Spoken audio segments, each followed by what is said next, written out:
একটা আগে একবার মুখ্যমন্ত্রী আমাদের বলেছিলেন এটা পুরোটা অডিট করতে, সেই সময় অডিট করা হয়েছিল। এখন ব্যাপারটা হচ্ছে যে কিছুটা মানুষেরও শুধু পুলিশিং করে প্রেশার দিয়ে, আমরা তো গণতান্ত্রিক দেশে বাস করি, সিটিজেন্স রেসপন্সিবিলিটি বলে একটা জিনিস আছে। আমি আমার ব্যবসার জন্য যা ইচ্ছে করব আর আমার সমাজের প্রতি কোনো রেসপন্সিবিলিটি থাকবে না, এটা তো হতে পারে না। তা এই দায়িত্বটা কিন্তু সবার, শুধু যে বিল্ডিং স্যাংশন করলো তার, বা যখন অন্যায় হলে এত বড় ঘটনা হয়ে গেল তারপর নজরে আসে। ন্যাচারালি আমাদেরও তো সব ডিপার্টমেন্টেরই কথা বলছি, আমাদের তো একটা স্টাফের একটা সঞ্চালন আছে, অল স্টাফ। আমরা তো প্রত্যেক মানুষের পেছনে একজন করে পুলিশ বা একজন করে কর্পোরেশনের লোক দিতে পারবো না, আমাদেরও তো একটা লিমিটেশন আছে। সেখানে মানুষ তাদের নিজেদের দেখা যাচ্ছে যে নিচ্ছে না, তাতে কি হচ্ছে যে সাধারণ আবার অনেক মানুষ তার জন্যে অনেক মানুষ দায়ী হয়ে যাচ্ছে।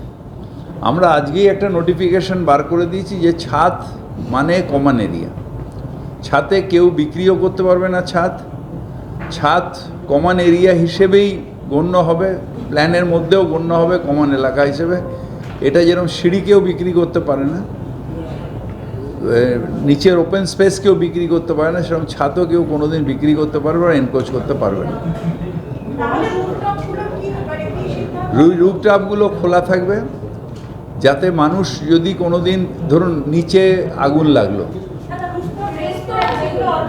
সেগুলোকে খুলে ফেলতে হবে, না সিদ্ধান্ত হয় না, রুফটপ হবে সেটা দেখা যাবে। আমাদের এত এক্ষুনি তো কোনো সমস্যা আসেনি যে করব, কিন্তু ছাদ সবার অকুপাই করা, ছাদ হচ্ছে সবার। তার মানে ছাদে যদি একটা ধরুন বিপদ হলো, সেদিন যেরকম ওই 15টা লোকও মারা যেত যদি না ছাদে উঠে যেত। পেছনের সিঁড়িটার মধ্যে গোডাউন করে দিয়েছিল, তাই ওখান থেকে মানে ওরা বেরোতে পারেনি, বা সেখানে বেরোনোর কোনো জায়গাই নেই, এমার্জেন্সি গেটটা বন্ধ করে দিয়েছিল।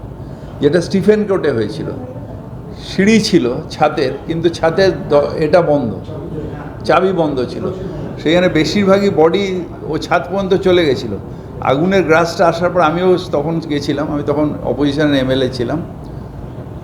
সবগুলো কিন্তু ওই কোলাপসাল গেটের সামনে গিয়ে সব মারা গেছিল। নোটিফিকেশন করে দিচ্ছি, এখন সব বন্ধ হয়ে যাবে।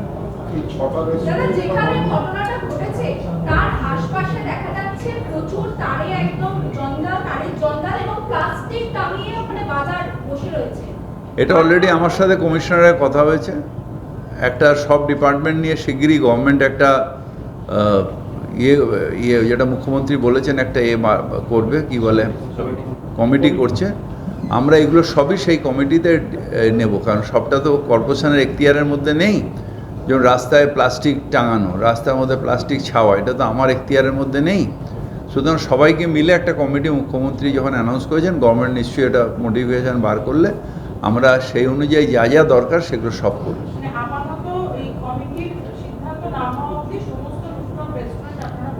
রেস্টুরেন্টটা কর্পোরেশনের বলে আমরা কালকেই এটাকে করে দিয়েছি যে রুফটপ আর কোনো রেস্টুরেন্ট থাকবে না। बोल दिया तो छत किसी का नहीं है, छत है सबका।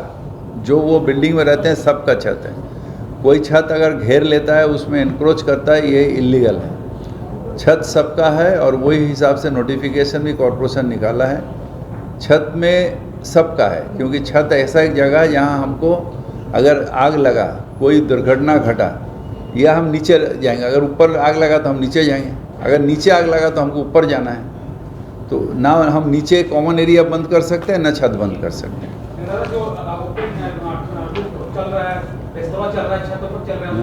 ये रूल 117 बिल्डिंग रूल 117/4, এটা ক্যালকাটা কর্পোরেশনের বিল্ডিং রুলস 117/4 में ऐसा है जो छत कॉमन एरिया है। ये इलीगल है, उनको बंद करने के लिए हम बोलेंगे जो आप बंद कर लीजिए इसको। नहीं सुनते तो कानूनन उनके अगेंस्ट में केस होगा। हम कहाँ सर्वे करेंगे, हम तो अकेला बुढ़ा आदमी है, कहाँ कहाँ जाएंगे। हमारा ऑफिसर लोग सब सर्वे करेगा, ये संभव है? जो सारा कलकत्ता में सब बिल्डिंग का छत में हम उठेंगे, मेयर ही मर जाएगा।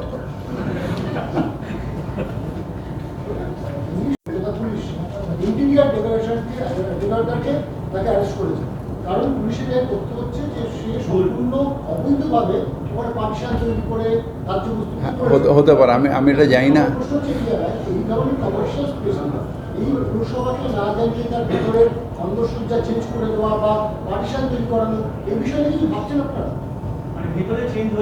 আমি আপনাকে তো বললাম, এই একটা যখন আমরা সবাই মিলে, পুলিশ তার সাজেশন দেবে, পৌরসভা তার সাজেশন দেবে, দমকল তার সাজেশন দেবে, যেটা মুখ্যমন্ত্রী বলে যে কমিটিটা হয়ে যাক, আমরা হয়তো সোমবার মঙ্গলবারই মিটিংয়ে বসবো, যদি আজকে কমিটি করে দেয়। মানে মুখ্যমন্ত্রী বলে দিয়েছেন, মানে হয়ে গেছে, নোটিফিকেশানটা বেরিয়ে গেলেই আমরা কাজ শুরু করে দেবো, কারণ 15 দিনের মধ্যে রিপোর্ট দিতে হবে মুখ্যমন্ত্রীকে। সুতরাং এই সবগুলোই তার, আপনাদের যে পয়েন্টগুলো এগুলো সব তার মধ্যেই থাকবে। কিছু কিছু কিছু কিছু কিছু নিশ্চয়ই আমি নাগরিক দায়বদ্ধতা নিয়ে প্রশ্ন তুলিনি। আমরা বলছি যে আপনি ব্যবসা করুন, কিন্তু আপনি ব্যবসা করার পরে আপনি একজন নাগরিক, আপনার নিজের কিছু দায়িত্ব থাকবে। যে দায়িত্বটা হচ্ছে যে আমার জন্য যাতে অন্য লোকের বিপদে না পড়ে, সেই দায়িত্বটা আমার থাকবে। ববিদা, স্টিফেন কোর্ট অগ্নিকাণ্ড অত বড় ঘটনা ঘটার পর কিন্তু অনেক কিছু নিয়ম হয়েছিল, কিন্তু সেটা কি কোনোভাবে শিথিলতা হলো? না হলে এইভাবে লুটপাটে বা বেআইনিভাবে, তখন তো আমি জানি অনেক কিছু। স্টিফেন কোর্টের পরে রুফটপ রেস্টুরেন্টগুলোর নিয়ে কোনো কথা হয়নি। স্টিফেন কোর্টের পরে যেগুলো হয়েছিল, যে রেস্টুরেন্ট বা যেখানে ফায়ারের তখন ফায়ারের ছিল না, যে মানে ফায়ার লাইন বানানো, অ্যালার্ম এগুলো ছিল না, সেগুলো তখন স্টিফেন কোর্টের পরে একটা ফ্রেম করা হয়েছিল। তারপরে বহুদিন এটা আর ইউজ হয়নি। আমরা আসার পরে ফায়ার ডিপার্টমেন্ট নিজে একটা ফায়ার অডিট করে মুখ্যমন্ত্রীর আদেশে আমরা করেছি। কিন্তু নিশ্চিতভাবে এত বড় কলকাতায় সব জায়গায় পৌঁছে প্রত্যেকটা গলিতে দেখা, এটার জন্যে সেই লোকবল আমাদের নেই।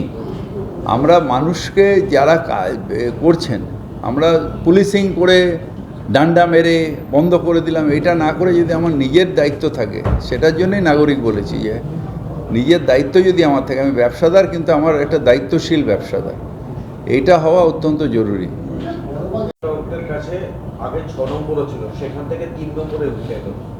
পশ্চিমবঙ্গের আস্তে আস্তে আমাদের যে ডেভেলপমেন্ট হচ্ছে, যেভাবে প্রজেক্টগুলো তৈরি হচ্ছে, পশ্চিমবঙ্গ আগামী দিনে 1 নম্বরে আসবে, বিদেশি পর্যটকদের কাছে 1 নম্বরে আসবে, এটা আমাদের টার্গেট। সেই জন্য আমাদের পর্যটক ডিপার্টমেন্ট দিনরাত কাজ করছে। মুখ্যমন্ত্রী নিজেও এই ব্যাপারে প্রচণ্ড ইন্টারেস্টেড, উনি নিজে কোথায় আরও পর্যটন কীভাবে বাড়ানো যায় সেটা দেখা, আমাদের পুজোগুলোকে ডেভেলপ করা, ওই জায়গায় নিয়ে যাওয়া, যাতে পুজোকে কেন্দ্র করে যাতে পর্যটন বাড়ে। আগে যখন আমরা ছোটোবেলা এই সব প্যান্ডেলে ঘুরতাম, তখন তাজ বেঙ্গল বা গ্র্যান্ড ফাঁকা থাকতো পুজোর সময়। এখন আর ওখানে মানে বড় বড় হোটেলে আর রুম পাওয়া যায় না, তার মানে এত মানুষ আসছেন আমাদের কলকাতার পুজো দেখতে।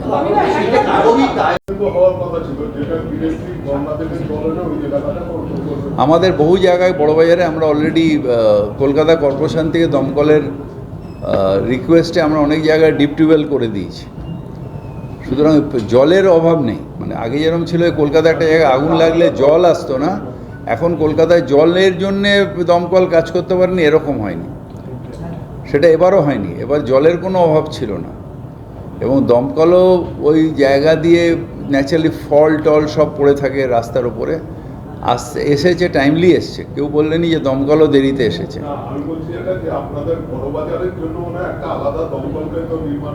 সেটা আমি জানি না, কারণ আমার ওটা জানার কথাও না।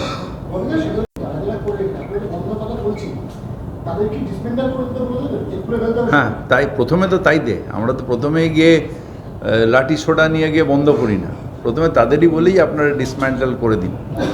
তারপর এরা একটা সময় পর্যন্ত তিনি যখন না করেন, তখন আমাদের ওটা ফোর্স মানে অ্যাপ্লাই করতে হয়। প্রথমেই আমরা ফোর্স অ্যাপ্লাই করি না। নির্দিষ্ট সময় না, আমি সবাইকেই বলেছি ম্যাগমা হাউসের ওপরে যেটা, ওটা তো অলরেডি নোটিশ সার্ভ হয়েছে যে আপনারা ওটা খুলে ফেলুন। আরও সব জায়গায় যেখানে যেখানে আমাদের সব নজরে আসছে আমরা নিশ্চিতভাবে সব জায়গায় বলবো। শহরে যেমন রুফটপ রেস্তোরাঁর সঙ্গে ঘটা নেই। আমার কাছে আইডিয়া নেই।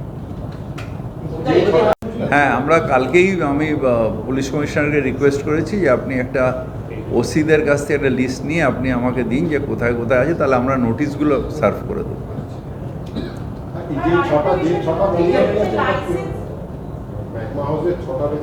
না না, ওগুলো তো বন্ধ হয়েছে অন্য কারণে। ওগুলো বন্ধ হয়েছে যে পাবলিক প্লেসের মধ্যে গ্যাসের অ্যারেঞ্জমেন্ট করেছিল, ওগুলো রুফটপের জন্য বন্ধ হয়নি। পাবলিক প্লেসে গ্যাস, মানে ওদের গ্যাস সিলিন্ডারগুলো পাবলিক প্লেসে রেখেছিল, ওইখান থেকে ওই নিয়ে গিয়ে ওরা ওই ওপরের রেস্টুরেন্টগুলো চালাতো। তার মানে ওখানে যদি কোনো একটা আগুন লাগে তাহলে ওই পুরো পাবলিক প্লেসটা পুরো আগুনে ইয়ে হয়ে যাবে, আর ওই গাড়িগুলো থাকে সব শুধু জ্বলে, ওখানে একটা ভয়ঙ্কর হবে। ওটা ওটা ওটা ওরা অল্টারনেটিভ প্লেস খুলে নিলেই চালু করে দেবে। বলছি কবিতা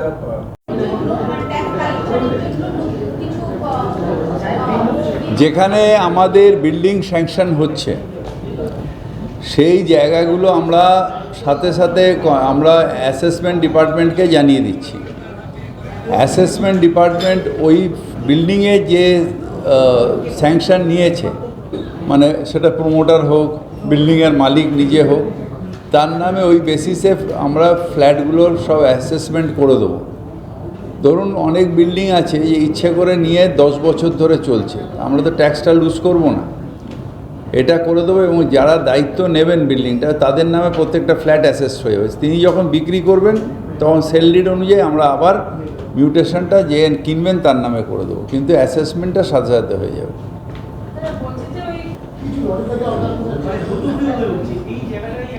ওটা আগে ছিল ভাঙুর ধর্মশালা, তারপর ওটা বোধহয় কেউ নিয়ে ওগুলোকে আমরা জানিও না, ওগুলোকে ওই গোডাউন করে করে সব শাটার ফাটার লাগিয়ে দিয়েছে, ছাদেও শাটার লাগিয়ে দিয়েছে।